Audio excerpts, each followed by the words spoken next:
اعوذ باللہ من الشیطان الرجیم بسم اللہ الرحمن الرحیم اللہم صلی علی سیدنا و مولانا محمد وعلی آلہ واصحابہ وبارک وسلم وصلی علیہ۔ السلام علیکم ناظرین، پروگرام عالم اور عالم اسپیشل دوسرے حصے کے ساتھ عامر لیاقت حسین حاضر خدمت ہے۔ ناظرین کرام، زندگی جہد مسلسل حالات کے سمندر میں جوار بھاٹے، مد و جزر اور پیچ و خم کا نام ہے۔ کس وقت کون سی کروٹ لے لے پتہ ہی نہیں چلتا۔ آپ کسی ایک کروٹ پر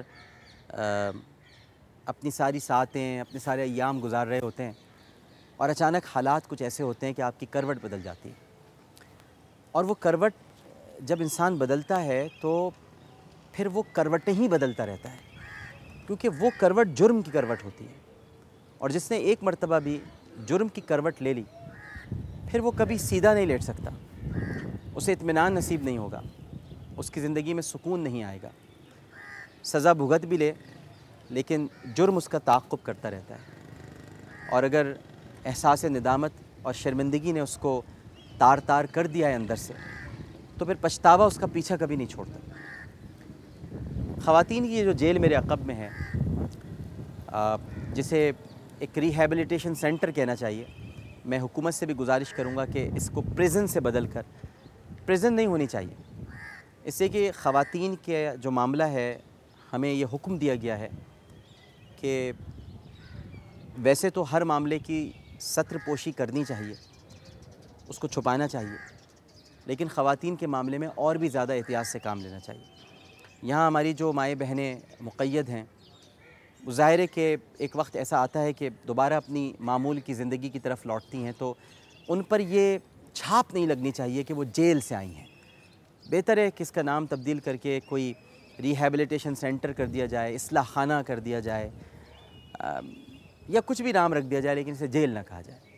تو میرے عقب میں اس وقت تو بہرحال یہ جیل ہے جہاں میں موجود ہوں، لیکن باہر سے یہ صرف ایک دروازہ ہے۔ جب آپ اس کو کھولتے ہیں تو اس دروازے کے اندر بہت ساری قصے، واقعات دیواروں پہ لکھے ہوئے ہیں۔ اگر آپ نرم دل کے ہیں تو وہ واقعات پڑھ کر، اس کو سن کر آپ کی آنکھیں نم ہو جائیں گی۔ سخت دل کے ہیں تو آپ یہ کہیں گے ان کے ساتھ ایسا ہی ہونا چاہیے تھا۔ لیکن چونکہ ہم امت وسطیٰ ہیں، ہم درمیانی امت ہیں، لہٰذا ہمارے اندر اعتدال ہونا چاہیے۔ اعتدال، ہر چیز کو بہتری کے ساتھ سمجھنا، توازن برقرار رکھنا، ہمارے دین نے ہم کو یہی سکھایا ہے۔ تو پھر اگر آپ اعتدال کے ساتھ یہ واقعات پڑھیں گے تو ہمیں عبرت بھی حاصل ہوگی، اور عبرت کے ساتھ ساتھ ہمیں خدا کے شکر پر بھی یہ حالات آمادہ کرتے ہیں کہ اللہ تعالیٰ کا بڑا کرم ہے ہم پر، جب ہم اپنی ان ماؤں بہنوں کو اندر دیکھتے ہیں کہ ہم ان حالات کا شکار نہیں ہیں، اور ہر لمحے ہمیں اللہ سبحانہ و تعالیٰ کا اتنا شکر ادا کرنا چاہیے۔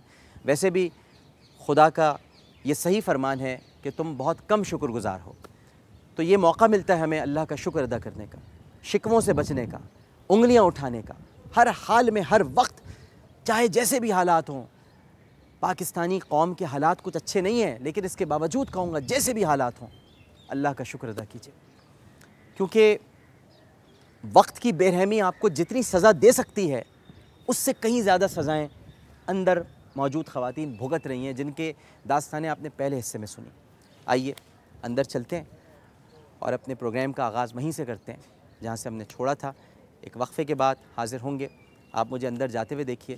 ایک وقفہ ہے، وقفے کے بعد دوبارہ حاضر ہوں گے۔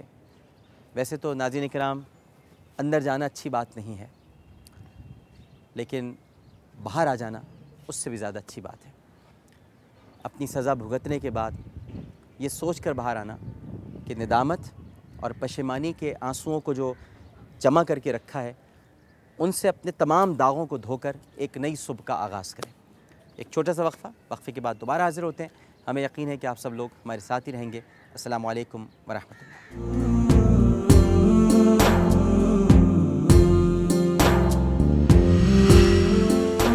بھلے جرم نہ کیا ہو، لیکن اگر مجرموں کا ساتھ بھی دیا تو یہ بھی غلط ہے، یہ نہیں کرنا چاہیے تھا۔ جی یہ بھی غلط ہے، یہ بھی غلط ہے۔ انسان اپنی بات کہہ دے، اللہ تعالیٰ بھی معاف کر دیتے ہیں، جی ہاں، لیکن اگر کوئی ہوتی ہے پشیمانی جی ہاں